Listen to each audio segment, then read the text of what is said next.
Hey, it's your girl Carmelle Jean-Francois, owner and founder of Seafood Coaching. Welcome back to my channel, and welcome back to another installment of the Sugar Savvy Solution, acclimating the foodie in you to a life beyond sugar. I don't have anything new for you. What I do have is kind of like a mashup of a lot of the tips that I've been given in many of the installments of the Sugar Savvy Solution. So don't forget to subscribe to this channel and share this channel out to whoever you feel that might find value in it. From what to eat, how to eat, when to eat, and exercise.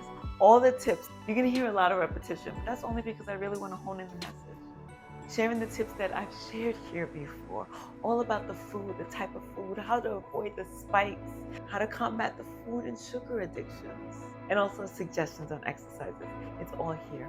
I'm going to give you tips to help keep your levels low. First tip, add some more plants on your plate. I say it all the time. Put some plants on your plate and eat the plants first. But for those of you who are listening that are not plant-based and there's still meat on your plate, save the meat, hold on to the meat for a second, and consume your vegetables first. Some of you don't like your vegetables and it stays on the plate till the end, and maybe you pick at it during the course of your meal, but you're not consuming it as much as you should. I'm saying add some more plants and eat it first.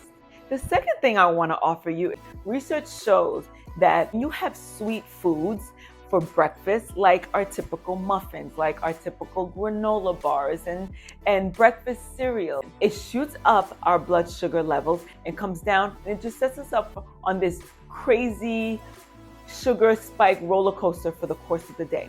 However, if your breakfast is a little bit more on the heartier side, and what do I mean by heartier?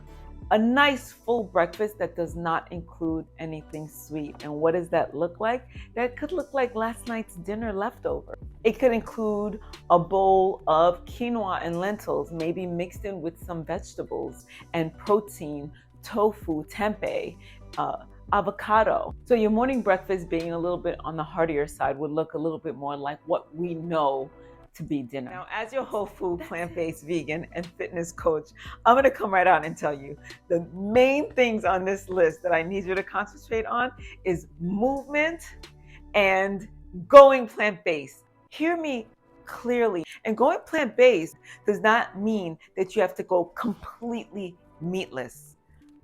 If you're working with me, you have to. But to everybody out there listening, experiment with your vegetables. Find recipes online. Make it interesting for yourself. Turn it into an adventure. Just enjoy. So how do we control these sugar spikes, Carmelle? There are actually lots of ways, but I'm going to leave you with 3 to start. The first thing I have to offer you is drink your water. So how much water should we be drinking, Carmelle? Great question.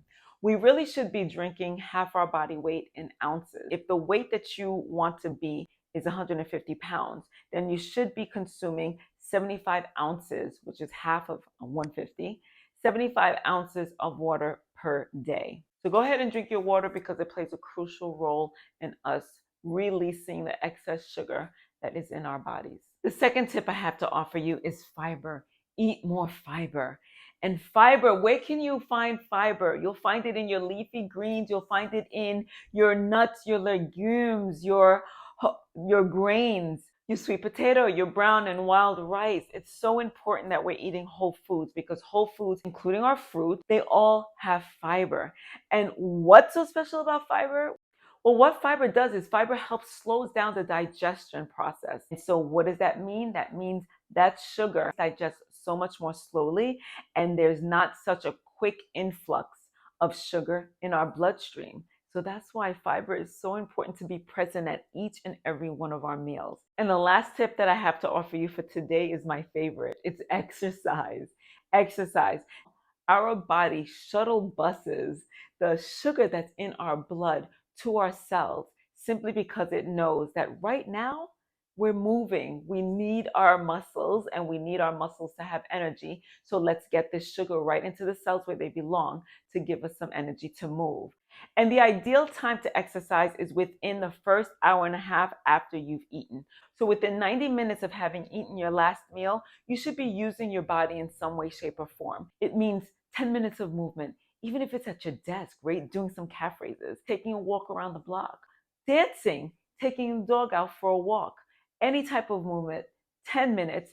It helps to get that sugar out of your blood. And another thing that I learned from wearing the continuous glucose monitor for 20 days is the effects that having a vegetable before starts your meal, how much that also mitigates that blood glucose spike. Remember, we want it in rolling hills and not spikes. If anybody is interested in learning a little bit more about the continuous glucose monitor, reach out to me. I'll be happy to let you know more details about my experience, what continuous glucose monitors do, what they're used for, who it's for, etc. Fatty liver disease, type 2 diabetes, heart disease, and hypertension, high blood pressure, are 4 diseases that can have a very prolonged, very costly, detrimental impact on our lives and the lives of the ones that we love. They're preventable, but not only that, can be reversible.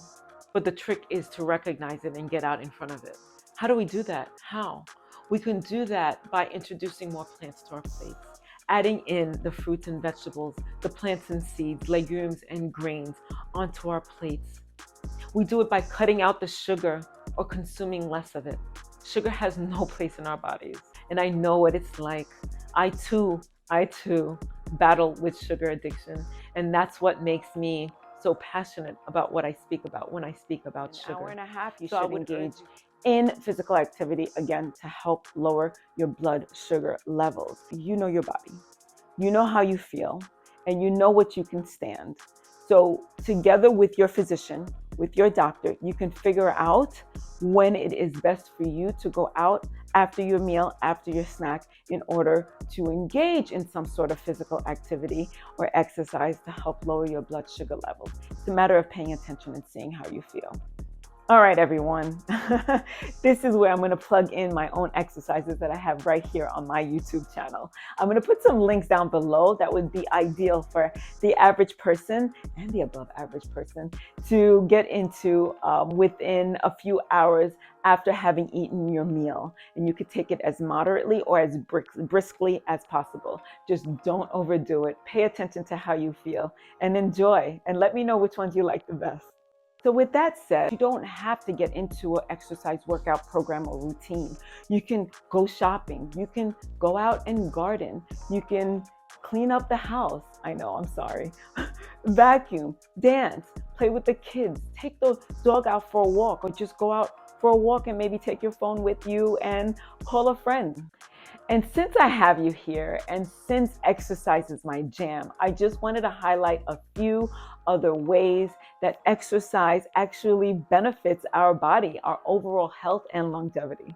Exercise improves the control over our weight, our cholesterol levels, and our blood pressure levels. Exercise helps lower the risk of stroke, heart disease, diabetes, and other dangerous chronic conditions. It helps increase strength, endurance, muscle mass, confidence, balance. Honestly, I can't think of any area of the body that exercise does not benefit.